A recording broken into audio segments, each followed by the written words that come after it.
Welcome विक्सीज। इस video के अंदर हम स्ट्रीम इंसर्शन ऑपरेटर को ओवरलोड करना सीखेंगे विद और जो कस्टम क्लास है। तो इसके अंदर हम क्या करना चाहते हैं कि यहाँ पे अगर मेरे पास एक डाटा हो जिसको मैं कुछ इस तरह से मे बी कंस्ट्रक्ट करता हूँ विद दिस 13। तो ये जो है ये क्योंकि हमारे पास ये इसका कंस्ट्रक्टर अवेलेबल है तो ये इसको इसके साथ इनिशियलाइज़ कर देगा। तो मैं क्या करना चाहता हूँ कि ना यहाँ पे सी आउट के अंदर मैं लिखना चाहता हूँ ये, और जिस लाइक अदर ऑपरेटर्स यहाँ पे क्योंकि हमने बाकी चीज़ें जो हैं इस तरह से हमने ओवरलोड की होती हैं, लाइक में भी हमारे पास एक इंटीजर है उसके अंदर हम इंटीजर ऐड करते हैं। तो ये जो सी प्लस प्लस है उसको पता है कि मैंने ये इसको किस तरह से करना है। लेकिन फिर अगर हम कोई इस तरह से जो ये डाटा है इसको इसके अंदर ऐड करना चाह रहे होते थे तो इसका हमें बताना पड़ता था कि भाई आपने इसको अगर हम ये लिखते हैं तो आपने इसका क्या करना है। उसके लिए हम ऑपरेटर ओवरलोड करते थे, ये एडिशन वाला। तो इसी तरह से ना ये जो सी आउट है ये एक स्ट्रीम इंसर्शन जो है आउटपुट स्ट्रीम का ये एक्चुअली ऑब्जेक्ट है। अगर आप इस पर होवर करें तो ये आउटपुट स्ट्रीम जो क्लास है ये उसका ऑब्जेक्ट है। तो इस क्लास को नहीं पता कि हमने, यानी कि ये जो वेरिएबल है ना इसको नहीं पता, या इसको हमें खुद से बताना पड़ेगा कि अगर आपको इस तरह इस टाइप का कोई डाटा मिलता है तो फिर आपने क्या करना है।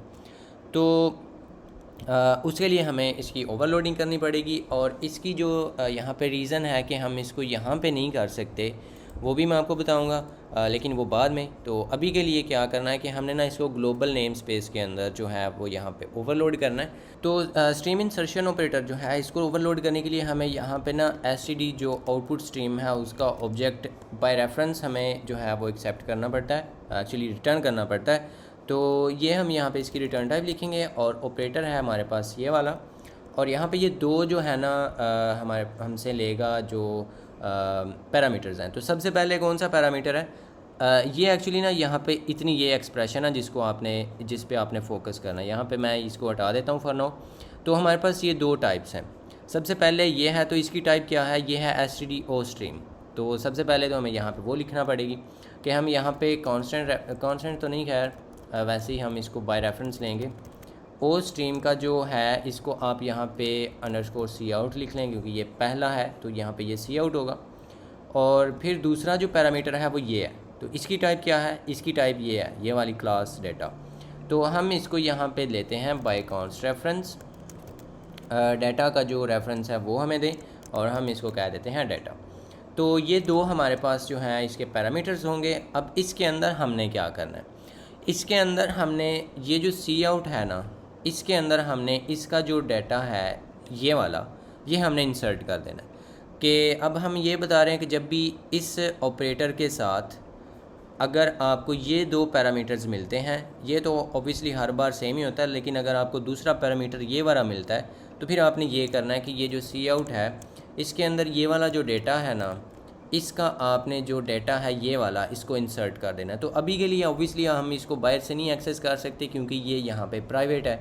तो उसके दो तरीके हैं, या तो आप यहाँ पे इसका एक गेटर बना लें, लाइक मे बी आप यहाँ पे एक गेट डेटा बनाएं जो कि कॉन्स्ट है और नो एक्सेप्शन है, और यहाँ पे हम इसको रिटर्न कर सकते हैं दिस का जो डेटा है, और यहाँ पे आप ये जो गेट डेटा है उसको कॉल कर सकते हैं। तो ये हमें यहाँ पे इसका डेटा दे देगा। एक तो ये तरीका हो सकता है।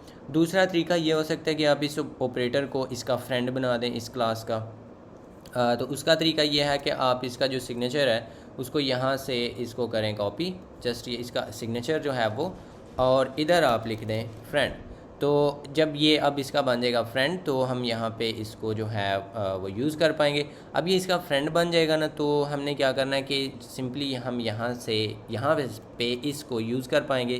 तो फ्रेंड्स बनाने का जो मकसद होता है वो भी यही होता है कि आप इसका जो प्राइवेट डाटा है उसको एक्सेस कर सकते हैं। तो अब ये भी हो सकता है, जैसे आपको अच्छा लगे, ये दोनों तरीके हो सकते हैं। और उसके बाद हमने क्या करना है कि ये वाला जो है हमारे पास ये वाला जिसको हमने अपडेट किया है उसको हमने यहाँ से रिटर्न कर देना।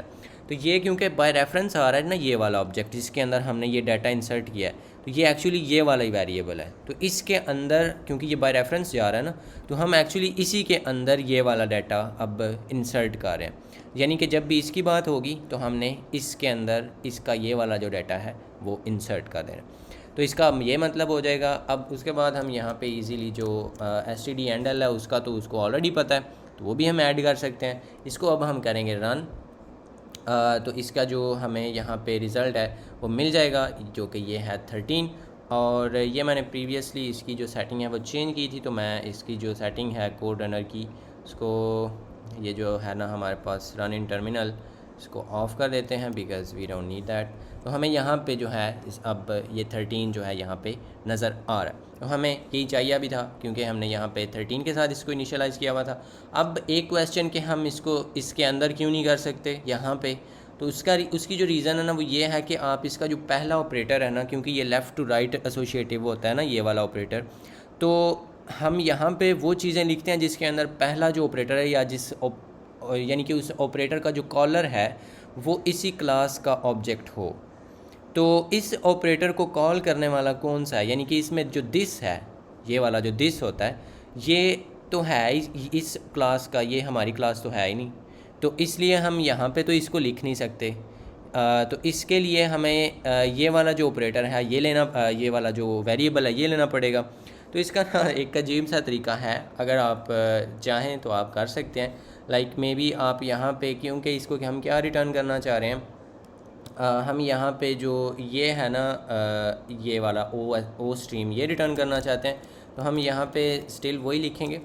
और ये इस तरह से आपने करना नहीं है, मैं आपको बता रहा हूँ कि इसलिए हम ये क्यों नहीं करते इसको इस तरह से। तो यहाँ पे अब आप लिखेंगे जो std आउट नहीं, std जो ओ स्ट्रीम है उसको आप लेंगे बाय रेफरेंस, और यहाँ पे आप लिख सकते हैं फिर सी आउट। और क्योंकि अब ये इसका अपना है ऑपरेटर, तो हमें यहाँ पे ये जो डेटा है उसको लेने की ज़रूरत नहीं है, तो आप इस तरह से इसको लिखेंगे। और फिर आपने क्या करना है कि ये जो सी आउट है इसके अंदर आप जो इसका डेटा है उसको इंसर्ट कर सकते हैं, और बाकी आप इसको इधर से ये जो चीज़ है उसको रिटर्न कर सकते हैं। ये तो हो गया ठीक, लेकिन जो बात है ना वो ये है कि अब आपने इसको कॉल किस तरह से करना है। तो मैं यहाँ पे ना ये चीज़ यहाँ से हम हटा देते हैं फॉर नाउ, क्योंकि ये अब फॉर नाउ ये एग्जिस्ट नहीं करता। तो ये हमारे पास अगर ये इस तरह से हो तो पता है हमने इसको कॉल किस तरह से करना है, क्योंकि ये इसका अपना मेथड है ना, तो जो अपने फंक्शंस होते हैं वो कौन कॉल करता है, वो इसी क्लास का कोई ना कोई ऑब्जेक्ट कॉल कर सकता है। तो अब इसको हमने पता है किस तरह से लिखना है, अब हमने इसको इस तरह से लिखना है, डाटा के अंदर std आउट डाल दें। मतलब ये तो देखते ही इतना अजीब लग रहा है, आउटपुट आपको स्टिल इसी की भी वही मिलेगी, लेकिन मतलब इस तरह से कौन सी आउट करता है, कम ऑन। तो अब लेट मी शो यू कि अगर आप यहाँ पे इसको रन करते हैं तो 13 आपको स्टिल नज़र आएगा, वो मसला नहीं है, लेकिन इस तरह से तो नहीं ना सी आउट करते। तो दैट्स वाई हम इसको जो है ना इससे बाहर अगर बनाएंगे तो फिर हम इसको इस तरह से कर सकते हैं। और सिंपल हमारे पास ये सॉल्यूशंस हैं इसको फ्रेंड बनाने का, या आप इसको जो है इस तरह से गेटर भी यूज़ कर सकते थे। अगर आप इसको यहाँ से ये हटा भी देते हैं तो हम स्टिल जो इसका गेट डाटा है वो भी यहाँ पे कॉल कर सकते हैं। तो वो क्या करेगा कि इसका जो हमें डाटा है, क्योंकि वही चाहिए भी, तो हमें यहाँ पे वो जो है वो दिखा देगा। सो इस तरह से आप ओवरलोड कर सकते हैं stream insertion operators in C++।